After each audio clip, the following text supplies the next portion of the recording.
Chefs Without Restaurants, Cobra Kai edition, with actor-comedian Dan Ahdoot. I've been doing stand-up for about 20 years now, 21 years. And, I started acting and writing about 10 years ago. And the food was this constant drumbeat in the background. And I never really combined those two worlds, like comedy and food. I kept them really separate.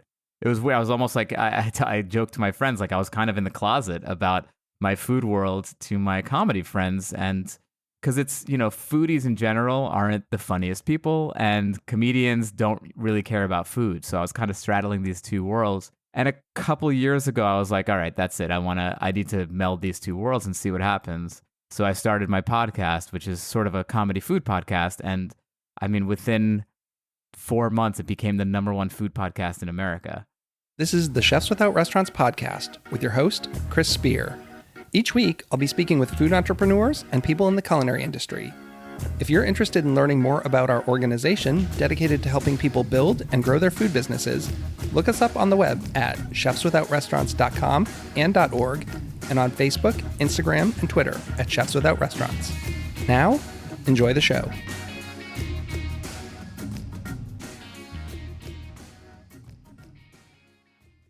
Welcome to Chefs Without Restaurants. I'm your host, Chris Spear. On this show, I talk to people in the food and beverage industry who are not working in restaurants. We're personal chefs, caterers, food truck operators, distillers, cookbook authors, cottage bakers, and so much more.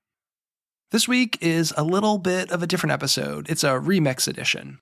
In all honesty here, the episode that was supposed to come out this week just didn't happen. Technical difficulties. It happens. What can you say? I'm a big fan of movies and I have a huge DVD collection. And I was a sucker for every year when a new super edition or an extended cut of one of my favorite movies came out, I had to buy it. So this is kind of what I'm doing here. I am repackaging this episode that you maybe already heard. But I'm also willing to bet I have some newer listeners out there who haven't dug back 60 episodes and found this one. I am super jazzed for Cobra Kai Season 5. I watched the first 4 seasons by myself, and then my kids this summer decided they were going to get into it, even though they're only 10. So we binged all 4 seasons this summer, had a great time with them. We're really excited for the show to air. I am slightly concerned that my son's going to start calling people penis breath at school. So keep me in your thoughts. I'm hoping the principal doesn't call me. So Dan Ahdoot plays the character Anush on Cobra Kai.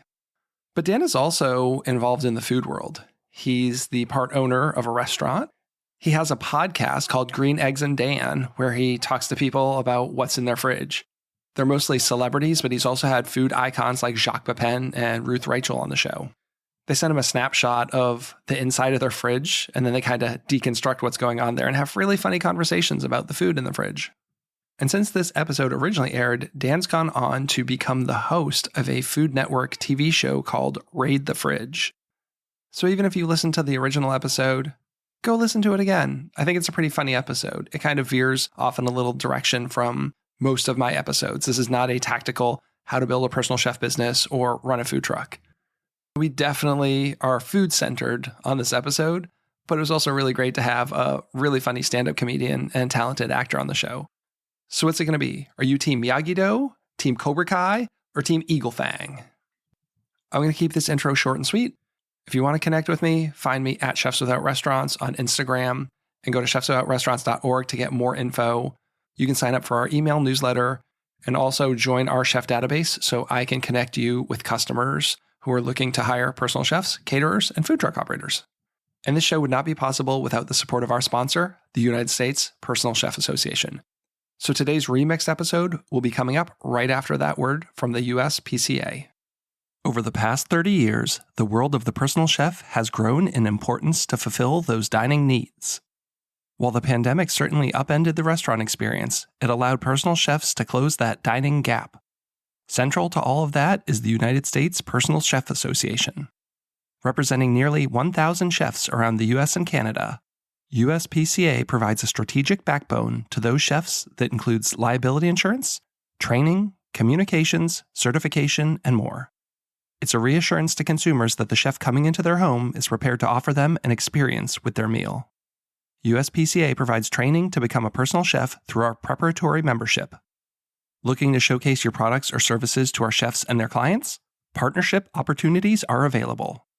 Call Angela today at 1-800-995-2138, extension 705, or email her at aprather@uspca.com for membership and partner info. Hey, Dan, welcome to the show. Thanks so much for coming on. Thank you for having me, Chris. This is very exciting. I'm really excited to have you on the show today. This is a little different type of show for many of my listeners. Yeah, I am not a professional chef. I am a part owner of a restaurant, so I am a non-chef with a restaurant. Well, there you go. Did you have a restaurant called Falafel Phil's at some point? Was that right? Well, that unfortunately has gone out of business. But yes, I did. I was an actor on a Disney show, and I owned a restaurant called Falafel Phil's. It was kind of a racist character for the moment. It was for the time, it was okay, but maybe looking back on it, it was a questionable choice by Disney. But it helped pay for this podcast equipment. So yeah, I'm a kid of the '80s, and I want to show all my favorite things to my kids. And I go back sometimes and watch these things, even stuff from the '90s, and you're like, I don't know so much about that. Like, oh man, even things like 5 years ago. I just watched Step Brothers the other night, and that had a lot of questionable stuff in it too. And that was not that long ago. Yeah. It'll be interesting to see what holds up from today, the things they're making, if that stuff's going to be bad. Like, I don't know. I know. Well, so yeah, you're a comedian, you're an actor, you're a writer, and now you're a podcaster. I want to kind of hear a little bit about your career path and how that started. You went to school. Were you pre-med? Is that right?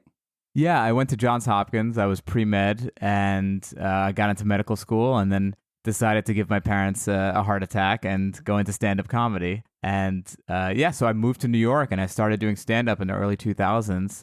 And at the same time, the food scene in New York back then was amazing. It was exploding. It was like they were just coming.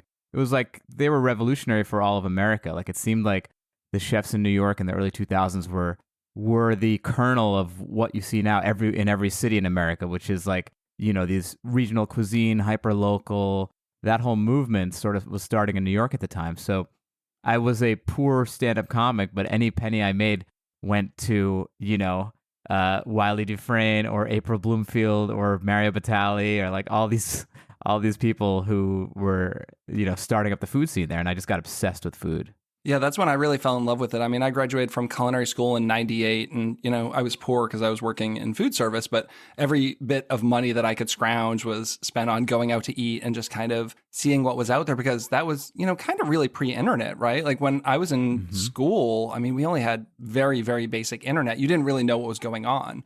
But by, the early 2000s, you started to see all this stuff like, oh, wow, this is what they're doing in New York City. Like I grew up in the Boston area, and you started to become more aware of what's going on in Chicago and LA. And I was just like, wow, like I've got to start traveling and going to all these places. Yeah. And it also seemed like back then, like in the 80s and 90s, you either had insane fine dining temples like Le Cirque or Danielle, these restaurants that you couldn't get a reservation at and you had to have a suit and tie to walk into. Or you had like fast food. I mean, there was no happy medium. There was no casual fine dining. And I think that that's what was being created at the time. And, arguably still, in my opinion, I would take a good casual fine dining restaurant over, a tasting menu 9 times out of 10, I'd say. I say that on the podcast all the time. Like I really love, if we're talking like Michelin rated type places, like maybe like a good 1-star or even a 2, I think the last time I wore a suit to a restaurant was I went to Le Bernardin because that was someplace I really wanted to go. Yeah. But, they have like their mandatory jacket requirement there. And I can remember doing that. And I was like, it just felt so stuffy and formal. Like the food was really good, but I just, I want to go to a place where they're having some really awesome food, but it's a much more laid back environment.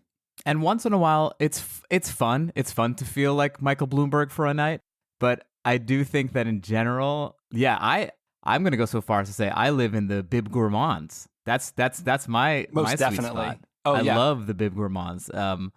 But yeah, Bib Gourmand and 1-star Michelin are my jam. 2-star maybe, but the 3s, it's like I think, I don't know. In general, there's so much other stuff that they need to get right, where the food is like, I'm not going to say it's an afterthought, but it's definitely like their service has to be on such an insane level that I just can't imagine the food being so insanely amazing, the service being so insanely amazing. There's only like a handful of restaurants that can actually pull that off. And even then, even that place, like I'd maybe put, like Blue Hill for me is in that category. Like I'd want to go once every 5 years. You know what I mean? Yeah, So, and for the amount of money, like, let's say I'm going to New York City, I could dine out 3 nights at like a really solid, like Bib Gourmand kind of place as what it would cost to say go to Per Se. Not, not knocking like Per Se and Thomas Keller or anything like that, but I would much rather go spend, like 80 to $100 3 nights than drop $300 in one sitting.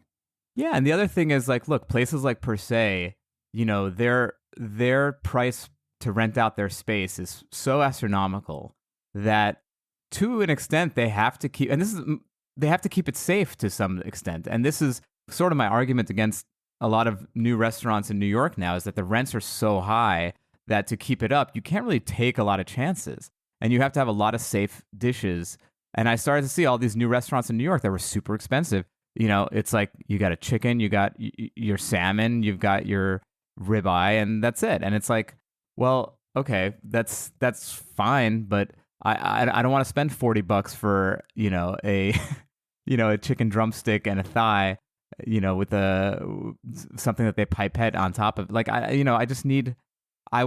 much prefer to go to restaurants that are taking chances and doing weird things, and it's hard to do that when you have such high rents, which is part of the reason why I think the LA food scene kind of overtook New York, because it was cheaper to start up here, and you could go 6 months without, 3 months without making a profit and still, play around. And in New York, if you go 1 month without making a profit, you're done. Yeah, it's a really rough business, which is why I've never wanted to have a restaurant. I mean, when I was in culinary school, I wanted to have a restaurant because I think that's what you did at the time. Like you went to culinary school, you graduate, and it's like, oh, of course, I'm going to start my path to like owning a restaurant. And then you start looking into it. It's like, I don't know if owning a restaurant's the best decision. Like that's where I want to be. And I guess that's like the path I didn't take. And I'm starting to see people now kind of aging out of that, as, I have a lot of friends my age who are like 40 or so, and they're like, I've kind of done the like restaurant thing. Like, let's find another avenue to go. Yes, 1,000,000%. I mean, and the other thing is like, especially post-pandemic, people have gotten so used to bringing the creature comforts of the outside world into their homes, right? So, they're getting everything delivered, their groceries, like they're watching, no one's going out to the movies anymore. I mean, that was a trend that was happening even before the pandemic. So I could totally see that people would want to, bring the restaurant to their home. Why not? That's what I'm banking on. I mean, that's what keeps me in business. Right. So how long have you been doing stand-up now and movies and stuff? I've been doing stand-up for about 20 years now, 21 years. And, I started acting and writing about 10 years ago. And the food was this constant drumbeat in the background. And I never really combined those two worlds, like comedy and food. I kept them really separate. It was weird. I was almost like, I joked to my friends, like I was kind of in the closet about my food world to my comedy friends. And because it's, foodies in general aren't the funniest people, and comedians don't really care about food. So I was kind of straddling these two worlds. And a couple years ago, I was like, all right, that's it. I need to meld these two worlds and see what happens. So I started my podcast, which is sort of a comedy food podcast. And I mean, within 4 months, it became the #1 food podcast in America. I'm coming for you. That's no small feat.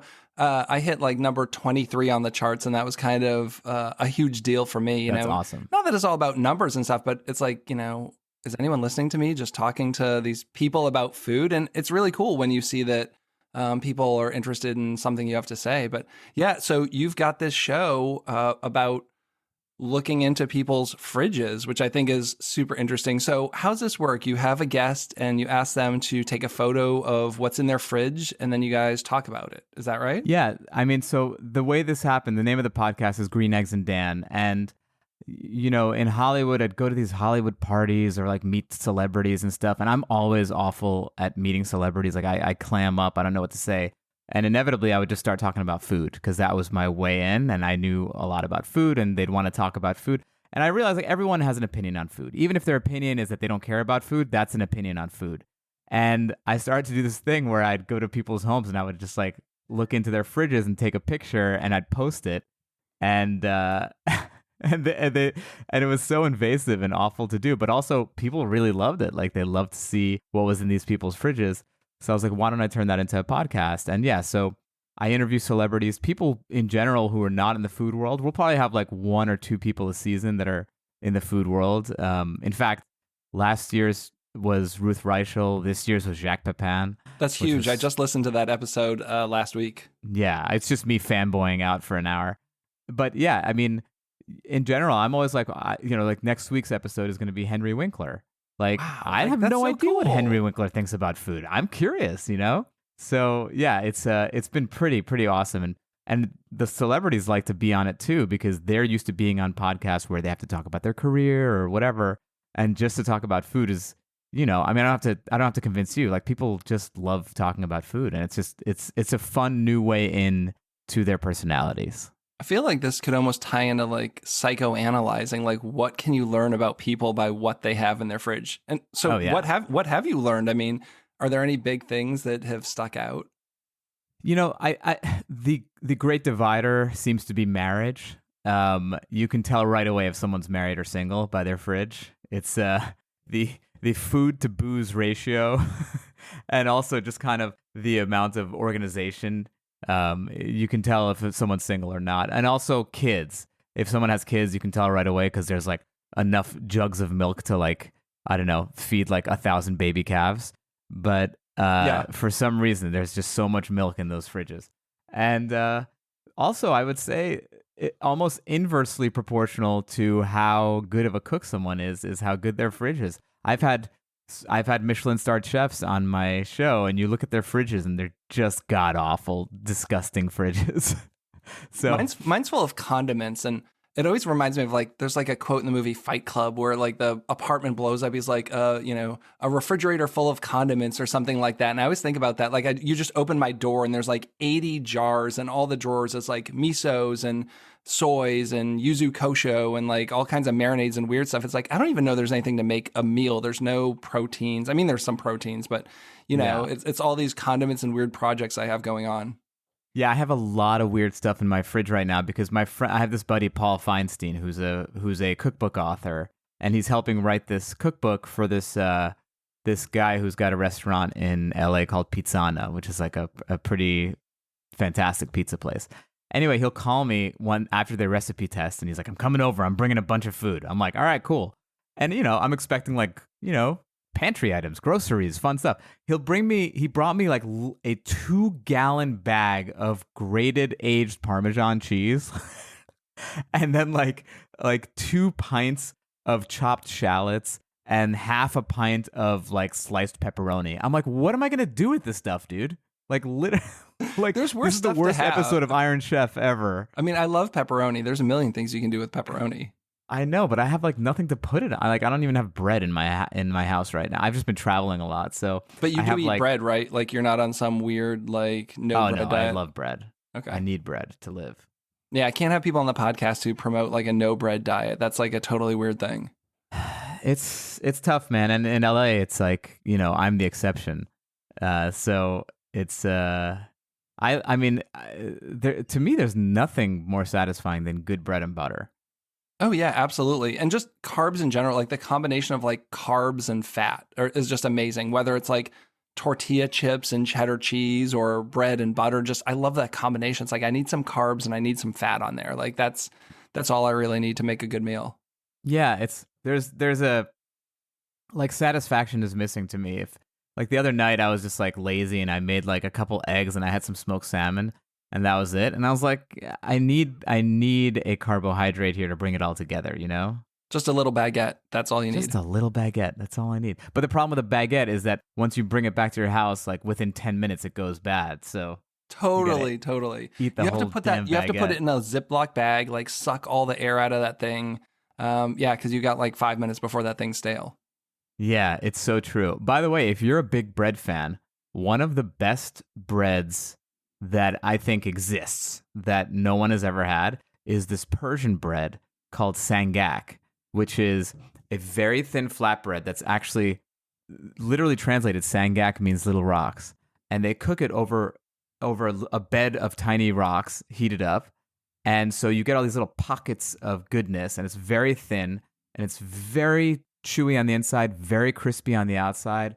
It is heavenly. If you can find a Persian bakery, there's a bunch of them in LA, but it's one of the best cultures breads I've ever had. I'm gonna have to check that out. I mean, I'm in the DC-ish area, and I mean, you'll find it. DC has pretty much every culture represented here, but I don't think I've ever had that before.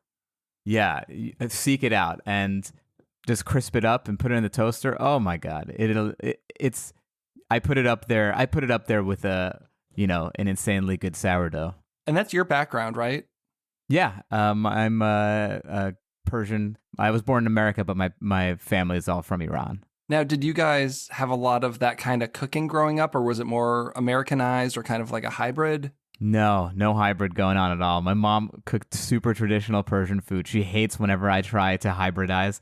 Like once I took sumac, which, we use in a lot of our cooking, and I wanted to make guacamole with sumac because I was like, oh, this will be cool. It's got the citrus flavor that you try to get from lime. Like, well, let's try that. And she gave me so much shit. She's like, you're so dumb. You think you can put sumac in guacamole? She calls it guacamole. I'm like, first of all, learn how to speak English, Mom, and then you can heckle me. But yeah, super traditional flavors. And it's funny because Persian food is very, very misunderstood in America. Like, no one really knows what the cuisine is like. And a big base for it is turmeric. Turmeric is used in everything, which is so funny because when turmeric became like the hip spice and everyone's like, oh my God, I just discovered this thing. It's for inflammation. It's called turmeric. I'm like, I had turmeric in my breast milk, bro. Okay. Yeah, you're the OGs of turmeric, right? Yeah, we are totally the OGs of turmeric. Yeah, it's an amazing spice. And also, like as a fresh produce item, I think, now you're seeing more recipes that call for fresh turmeric, but I don't think you could really find it at a grocery store, prior to 5 years ago, unless you went to some crazy like specialty health store. Yeah, and honestly, I don't know any Persians who cook with fresh turmeric. Like they always use the dried stuff. Fresh turmeric is very annoying. It's like, I don't know, they look like tiny gingers, basically. That's how I feel about ginger. Like, I love the ginger flavor, but it's so kind of obnoxious. And as small amount as I always buy, I still never use it all. Like, people are like, oh, you just need to grate it and put it in the freezer. But I always buy like the littlest piece. Like, I go to the grocery store and snap off this little thing for a recipe, and I use like half of it. And then in 2 weeks, it's moldy in the vegetable drawer. It's such a bad habit of mine. I'm surprised that the people who are making these, the Monsantos who are like making genetic new fruits, haven't combined like a ginger and a carrot. So it looks like a carrot. It's easy to peel, but it's ginger. Yeah, you waste so much like cutting around the gnarly, weird shapes and, the dry stuff from where someone else has already snapped. Because that's what happens. People go to the grocery store, they snap off a piece, and then the piece you buy has like this kind of gnarly, tough end where there was a knob attached, but someone else broke that knob off. I know. Suddenly I feel like a woodworker, like trying to carve a piece of wood, like doing those carvings that they would do in like whale's teeth. Like I'm doing that on a piece of ginger. It's like very annoying. There's got to be a better way. This is our infomercial for our new ginger. We're putting it out there. Whoever has the money, investor wise, wants to come up with some weird GMO ginger hybrid, like we've got the idea right here. Just talk to us. Yeah, we're here for it. We're absolutely here for it. Yeah. Well, I love anything big, bold flavors, like a lot of spice. There's so much bland cooking out there, and not necessarily like restaurants, but just like people in their homes. Like when I cook for people, they're always like, this is delicious. What did you do? It's like, I used like, this spice and this thing. I just find that people tend to cook pretty plain, like they won't just go to the store and buy some new spice or herb or something. It's like, what's the worst that's going to happen? So you bought this, whatever spice, just buy it, try it. If you don't like it, no big deal. Yeah, and I also think that there's a lot of taboo against ingredients that are amazing that people think, like, for example, anchovies, right? Anchovies are one of those things that you put it in anything and everyone's like, what the hell is this flavor, right? And so fish sauce is basically anchovies, and people are grossed out by fish sauce, and people are grossed out by anchovies. But what they're not grossed out by is like Worcestershire sauce, which is anchovies. So you just kind of teach people, hey man, this is something that you love. You're associating it with, like, was it Garfield or Heathcliff that had the anchovy? I don't remember what it was. There was a cartoon. I mean, Garfield was lasagna, so it was probably Heathcliff. Right. So, little things like that, or,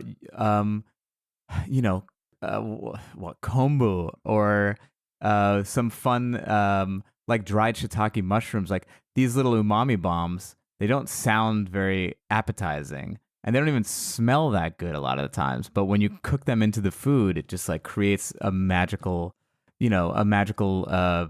cacophony of flavors. So I think people just need to get over their fears and try these new things. I mean, I get that it's intimidating and stuff, but it's true. Like if you go, you're rarely going to go wrong, and if you do, then great. It's trial and error. Yeah, and I think if people saw how fish sauce was made, they probably wouldn't eat it. Yeah, don't they just like take the anchovies, put them on the sidewalk in Vietnam? Yeah, it's like a tarp, I think, and then as it ferments, like all the fermented juice kind of like drips down off there, and they have a bucket that catches it.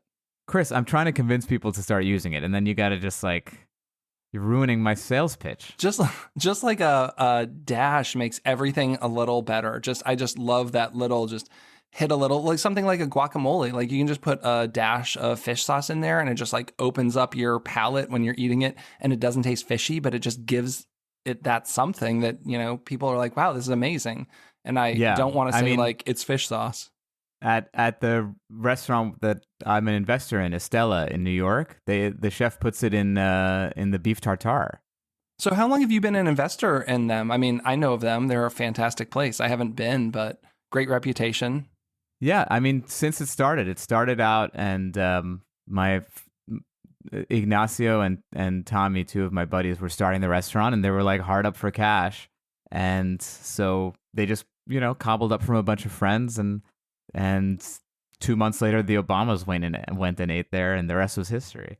Do you ever have to go in and work a shift, like hop on the line and cook dinner? Never again, man. Never again. I interned at the Spotted Pig for like 3 summers in a row. Oh, really? Wow, that's pretty cool. Because I lived down the block, and I had just come back from touring, and I did 165 shows around the country, and I was so exhausted. And I just wanted to do something completely different. So I was going to take classes at the French Culinary Institute just for fun. And I was telling the manager there, and he was like, dude, just come work here. It'll be free, and you'll learn a lot more. And it was a block away from my house. So I was like, all right, why not? So I went and worked there. I know exactly what it's like to work in a crazy high intensity environment kitchen, and I would never, ever, ever want to do it again. Yeah, it's pretty rough. I've never worked in I've worked in big cities, but not in restaurants like that. I have a lot of friends who do, and like, yeah, that's just not my speed or style. Like, I'm not built to be a line cook, I don't think. Yeah, it's insanity. It's just the amount of heat, and you're just on your feet all the time, and just like in a cramped space. And also, one thing that I realized from working at the Spotted Pig was like why it's okay to spend a little more money at these restaurants, because the level of cleanliness and precision and OCD that goes on in the back of the kitchen. I mean, they were throwing out stuff that I was like, this is still good, guys. No, but their standards were just so high. And you realize, oh, okay, this is why I'm paying $5 extra for this dish than it would be next door, because it's literally like it's like hospital level cleanliness back there. Yeah, there has to be some kind of like, I don't know, way to figure out a B menu or something. Like, what do you do with all that stuff that nobody wants, that's not deemed the quality of that restaurant? Oh my God, let me tell you something. So I am going to have my own show on the Food Network that comes out at the end of August. And it's one of these food competition shows. The amount of food waste that happens on one of these food shows, like there's got to be a way to get this food into, and it's like beautiful food that just gets thrown out. Like, there's got to be a better way. So you're going to have a show on the Food Network. That's kind of crazy. Yeah. It's a lifelong dream come true. I've always wanted to be on the Food Network. My reps never understood why. They're like, we don't understand. You're doing TV stuff, like scripted. I was like, I don't care. I've always wanted to do the Food Network. So yeah, they came at me partly because of my podcast, and I pitched them that we do this food competition show, but make it funny and make it almost making fun of the format of the competitions on how intense they are. And it's like, you're not curing cancer, guys. You're making a French onion soup. So they went for it, and we just filmed 6 episodes, and I cannot wait for it to come out. It's called Raid the Fridge. Nice.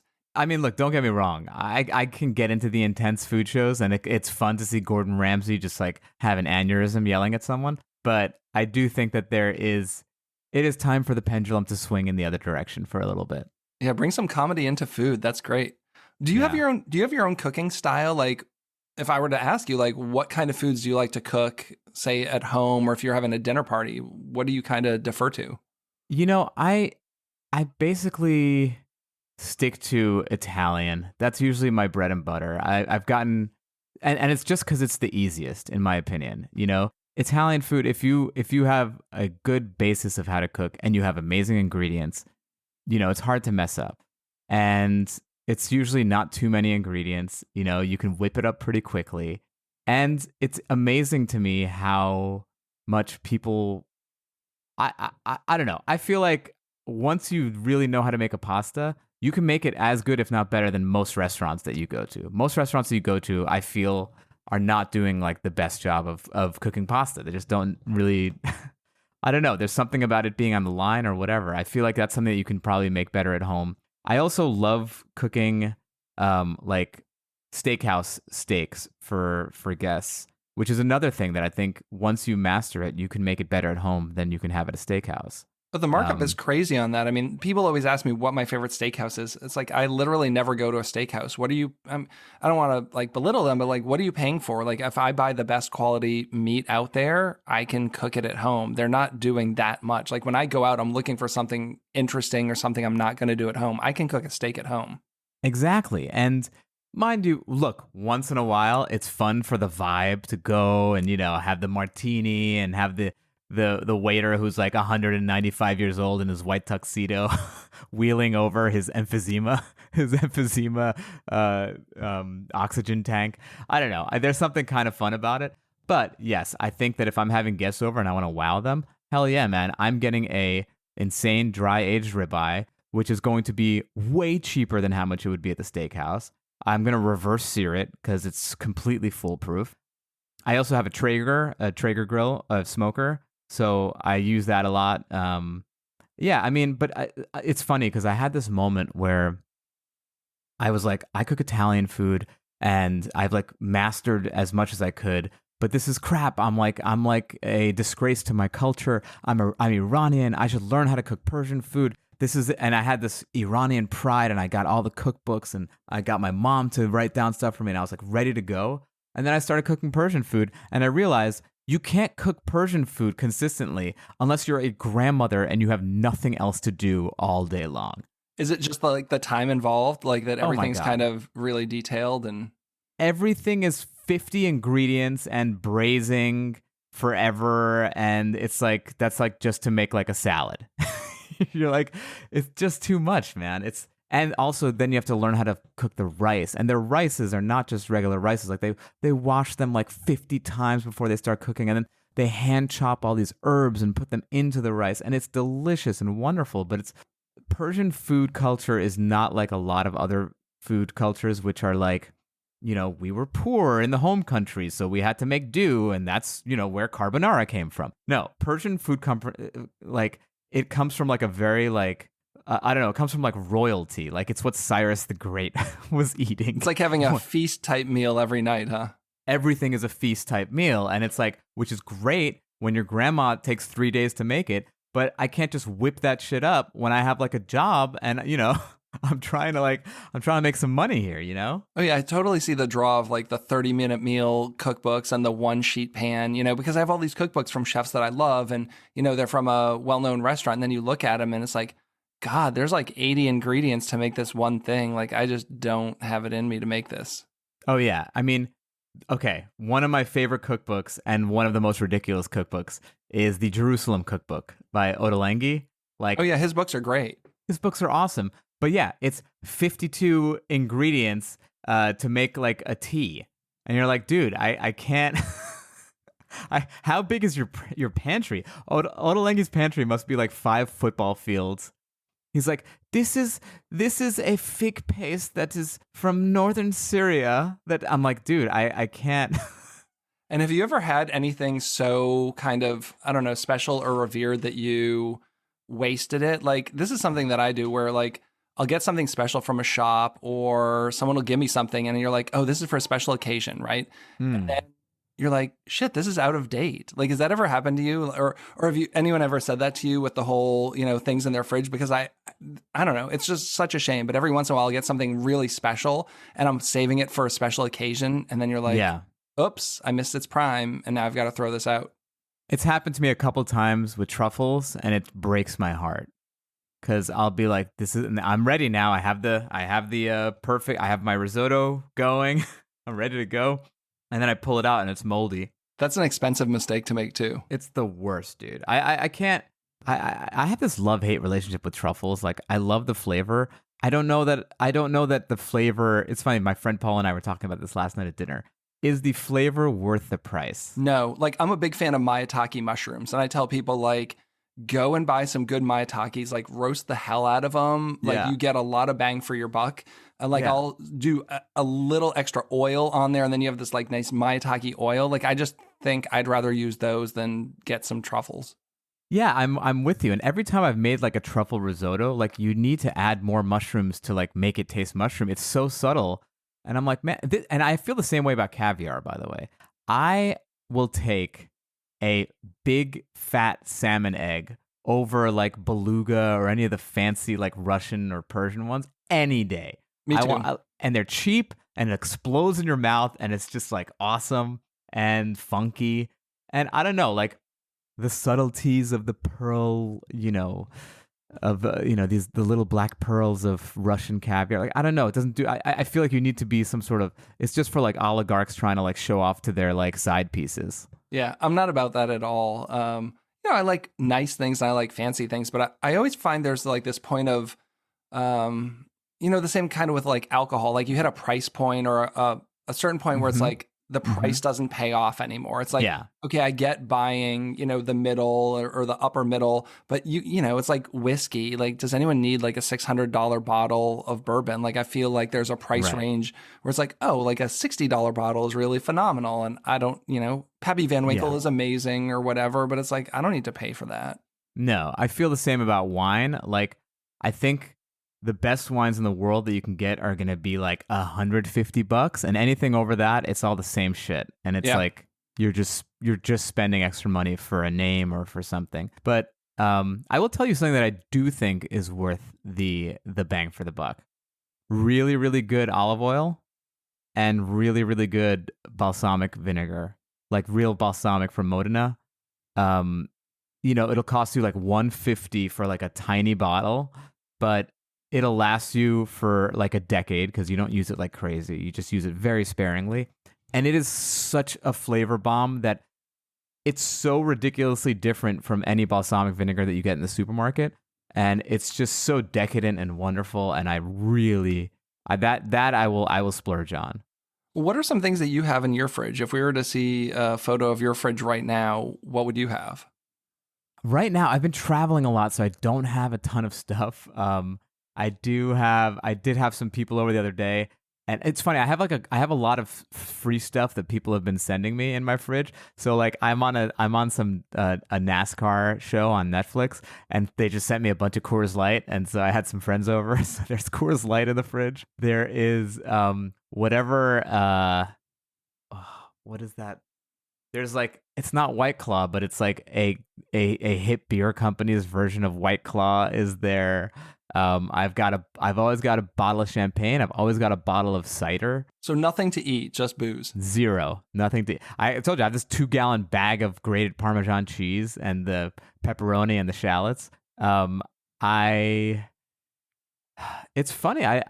I mostly eat vegetarian at home because everyone thinks that the stuff that I post on Instagram is like insane meals that I'm making, like, a huge prime rib or something like that. But at home, I'm like, I have a bag of arugula that lasts me most of the day. Yeah, I've got a bunch of weird free stuff too. Like somehow I got on the cooking competition circuit this past year where you get sent like all this stuff for promotional and then you have to make recipes. So like I just got a 5-pound bag of Sour Patch Kids, but they're like chopped Sour Patch Kids. Like they're trying to pitch them to food service to like incorporate them to dessert. So they're like minced. So it's like Sour Patch Kids flakes with all this like citric acid in there. Oh my And you know, God. the winning prize is like $5,000 plus all these like fancy knives and stuff. But it's like I got this 5 pound bag. Like I literally probably need an ounce to like work on a recipe. So now I have this huge bag. It's like, what am I gonna do with a 5 pound bag of like Sour Patch Kid? I should probably know what they're not called nuggets, but something like that. It's like, yeah. So I have things like that. This summer I got a case of King's Hawaiian rolls. It was a 45 cool. pound box. That's a lot much. of rolls, like delivered to my house. It's like I need like 3 of these to do some R&D. Too But much. you know, so I'm on Facebook like, who wants some King's Hawaiian rolls? I have 37.5 pounds left. Yeah. I did just get a huge box of seafood from this company called Wild Alaskan Company. And they've become like one of my podcast sponsors. So they're like, try out some of the seafood, see what you think. I'm like, great. I mean, all this wild caught Alaskan stuff that's just insane, like salmon and halibut and cod, like all my favorite cuts. And it's awesome. They send it to you in like a box with like dry ice, and it stays all, you know, freshly frozen, they call it, because I think they freeze it right away when they catch it. So that's why you started a food podcast, to get a bunch of free food because you're such a foodie, right? 1,000,000%. Literally the only reason. LaCroix is sending me like their exclusive flavors that haven't come out yet and shit. It's great. Did you ever think you'd have such success with the podcast? Like when you started it, I don't know, did you have any idea of like where the podcast was going to go? I did not. I had zero clue where it was going to go. In fact, I tried to sell it to so many podcast networks and everyone was saying no because they thought that it wasn't going to go anywhere. But for me, it was just like, it was literally just a labor of love. I love talking about food. I love meeting food people because people who are passionate about food are like always very fun. And it's interesting because I've made so many more friends within my career just based on this than I ever would have, you know, just moving up in comedy. You know what I mean?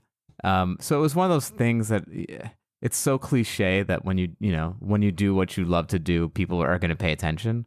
But that's kind of what happened. I mean, I put a lot of time and money and energy into it that I'd never expected to get back. And it ended up working out. That's awesome. How many episodes a season do you do? You do like shorter seasons, don't you? We do like 14 to 16 episodes a season.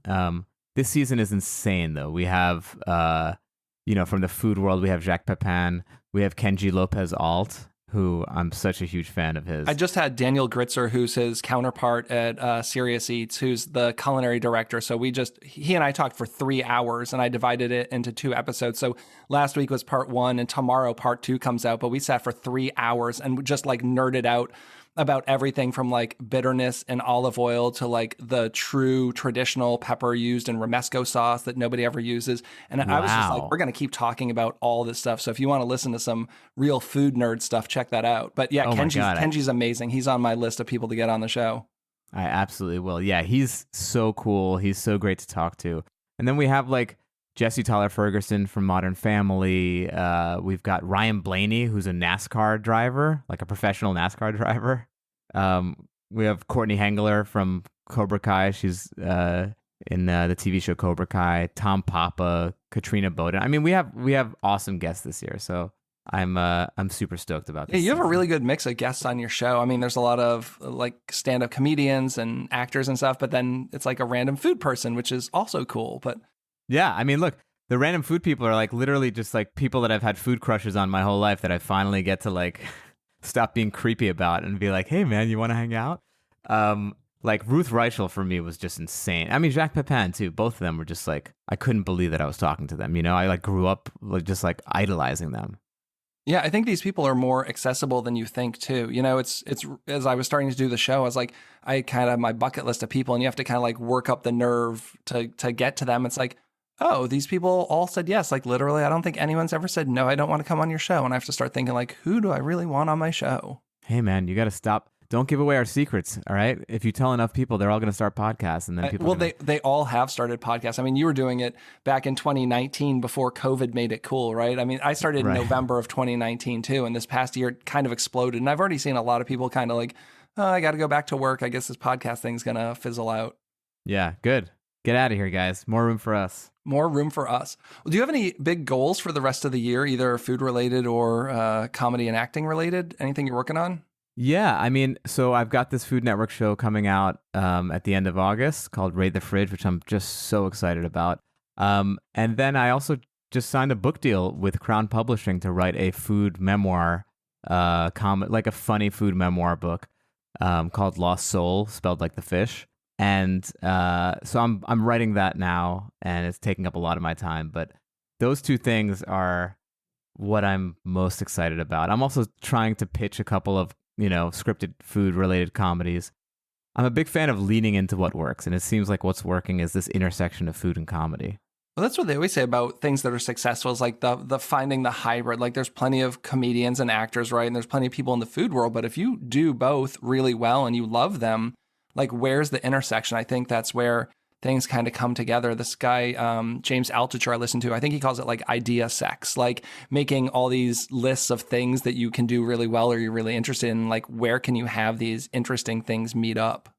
Yeah, I mean, it's. I think Scott Adams has a concept like that in one of his books that I read that I was like, oh yeah, this is what I'm trying to do. Because it's like, to be the best at one thing in the world, your chances of succeeding are really difficult. But if you're really good at two things, then your chances like logarithmically increase. And like, yeah, I always say like, I'm not the funniest comedian in the world, and I'm not the biggest foodie in the world, but I might be one of the funniest comedians who's a foodie in the world. Yeah, I don't know of many others. I mean, occasionally they come up as bits. Did you do a lot of like food bits in your comedy over the years? I'm starting to do a lot more of it now. I'm definitely starting to get into it more. I'm leading into it. It's funny though, because some of the bits are so food specific that I feel like they'd only work for a food crowd. Like there's this bit that I love that I've been doing that like it's just not getting the best reaction, but about how like I'm gonna stop going to these hipster restaurants because they're getting a little too fast and loose with the term surf and turf. Like surf and turf should mean one thing: filet and lobster. That's it. And then these guys will be like, "Hey, we have a surf and turf special. It's lamb shoulder served on an octopus." It's like, no, it's not. That is not surf and turf. It's a duck breast served on a barnacle. Stop it now. Well, I love that. I think that would kill with like, my audience for sure. Good. Yeah, that was for you guys. A very niche type joke there, I think. Totally. Yeah, well, I was really excited to have you on the show. We didn't really talk about this, but like Cobra Kai is one of my favorite shows, and you play an interesting kind of character on the show. It's like a smaller part, but it adds a lot of pizzazz to the show. So when you reached out, I was like, does this guy from Cobra Kai want to come on my food show? That's really interesting. Yeah, I play a noosh in Cobra Kai. I work at the dealership with Daniel Russo. It's been an insanely amazing ride just because that show has become like the number one show in the world. And I'm starting to tour with Brett Ernst, who plays Cousin Louie in the show. We're doing a comedy tour. And the great thing is that everywhere we go, I turn it into like a food tour. Like we were just in Texas last week and we hit up like this place, Valentine's Barbecue in Austin, that was like recommended by like Aaron Franklin actually recommended it. I mean, it's just like we hit up all these Tex-Mex spots in San Antonio. So I'm literally just using my comedy as a vehicle to get me to all the best restaurants that I've always wanted to go to around the country. I would do the same thing if I were in your shoes. Yeah, it kind of reminds me, there was this guy who was like a serial killer, and he was like a comedian, and every town he was doing a comedy show, and he would kill someone. So it's kind of the same, a little different. But with food. Same, and same, no but different. Much less killing. Are you team Daniel or team Johnny? I mean, I have to be team Daniel. He did me wrong a little bit in season 2, but he made up for it in season 3. And I think it's funny though. Those guys, the two of them, are just the nicest people in the world. Like in real life, they're just. I love them so much because I've worked with a lot of people who are way less famous than they are, and who are way more dickish than they are. Like they could be so dickish if they wanted to be, and they're. Don't just you know who great. I am? I'm the Karate Kid. Yeah. That's what I would do if I were the Karate Kid. I would use that. I'd go to the DMV. They'd tell me to wait in line. Do you know who I won the All Valley? Okay. I would play that for life for sure. Yeah. But my sleeper favorite person on the show she is a guest on Green Eggs and Dan this year is Courtney Hengler, who plays Amanda LaRusso, Daniel's wife. She is one of the funniest people I've ever met in my life. And she's just like, when we're working together, like we just hang out, the three of us, me, her, and Brett Ernst, the Cousin Louie character. and she loves hanging out with us because we're comics and we're just like busting on each other, and she jumps in seamlessly. So her episode's actually one of my favorites. She's such a funny person. Yeah, I thought the cast is great. Like, there's so many other characters, and I really enjoyed it. You know, I didn't watch it from the beginning because that whole weird, like, you had to pay for YouTube, you know, whatever. When it first came out, like, you had to pay for YouTube. I'm like, I don't know. I don't feel like paying for YouTube. And then once it hit Netflix, I was like, oh, I'm all in. This is like the best show. And I probably should have been paying for it from the start because it's amazing. So then You're like, I already steal a Netflix password, so I can watch it now. Yeah, I mean, the YouTube days were sad because this show was out and we all knew it was out and we knew it was this magical show, but no one was watching it because we'd be like, you got to watch this show. It's on YouTube Red. Yeah, like they're trying to get people to subscribe to YouTube. Like that was probably their big marketing thing is like, we've got the Karate Kid show, like come pay for YouTube, right? Yeah, that's what they tried. But what ended up happening is everyone would pay for the 30-day free trial and then just like cancel after binging the show. Yeah. Well, I'm looking forward to the next season of that. But yeah, I mean, you've done so many interesting roles. You seem to be, I don't know, is character actor the word for it? I'm not in the acting world. I mean, you always have these really interesting characters that you play. I love playing weird characters. I mean, it's my favorite thing because maybe it's just because I'm not like that good of an actor that I can just play normal. Oh, you're a good actor. Come on. So I like to hide behind the veil of a character for sure. What's it like working for Disney? Was that an interesting experience? Like, did you enjoy working on a Disney show? Yeah, I mean, look, it had its pluses and minuses, but the best thing is that was my first acting job ever. So it basically, I was kind of under the radar learning how to act and learning how to act on a TV show with cameras and, you know, hitting your mark and directors and, you know, stuff like it was sort of like acting boot camp for me. So I really loved it for that aspect. I mean, it was also like just weird to be suddenly super famous to like 5 and 6 year old kids, you know, because kids don't get that you're an actor playing a role. Like when they see you, they think you're the actual guy, which got me in trouble. I was at a mall and this little kid was walking with his dad. Kid sees me, lets go of his dad's hands and just starts sprinting towards me, grabs onto my leg and is like, "Oh my God, it's you. I can't believe it's you." The dad runs over, is like, "Whoa, whoa, whoa, son, who is this man?" I'm like, "Sir, it's okay. I'm just an actor." "No, he's not. He's Falafel Phil. I see him in my room every night at 8 o'clock. So now I'm on parole, Chris. And, yeah, I mean, I've got twins who are 8 years old, 9 years old-ish, and they like binge watch whatever's on Disney. Like they just work through, they'll watch like 7 seasons of a show. Like they'll just find a new show and they'll watch every single episode in a row. But it's amazing. Even the stuff that I'm just watching out of the corner of my eye, like they're all well known. You know, like now I'll be watching a show on NBC where someone's like 24 years old and you're like, that's that girl who's on that show that my kids were watching for 7 seasons. You know, it's just really interesting like that. And they'll pick up on that sometime. They're like, oh, that's so-and-so from whatever show. I'm like, oh, I didn't even realize that. Yeah, it's true. I've worked with a bunch of Disney, like former Disney stars, and there's someone her name is Paris Bareilles, and she was on a Disney show, and she's on The Crew, this Netflix show that I'm on, and she's like, you know, she comes in is like so fun and nice and this and that, and then we all find out she has like 6.2 million followers on Instagram. So what do you want to leave our audience with before we get out of here today? Any words of wisdom, things about food? I mean, look, you guys are my new people, and I'm just hoping that you welcome me with open arms. I'm really trying to make inroads in the food world because, you know, in the comedy world, I've got my people, and now I got to get my people in the food world. So I hope you listen to my podcast, Green Eggs and Dan. I hope you follow me on all the socials at Stand Up Dan. And if you're in LA or if I'm in your town, come watch a live show. It's very fun. I will do food specific bits that will alienate most of the crowd, but you will love them. Yeah, I mean, look, this is kind of a new venture for me. It's a new world for me. And watch the Food Network show, Raid the Fridge. So yeah, just if you've listened this far, you've already done me a huge favor. So thank you very much. Well, we're a very supportive community. I'm sure you'll have a lot new fans here, people who didn't even know you were in the food world.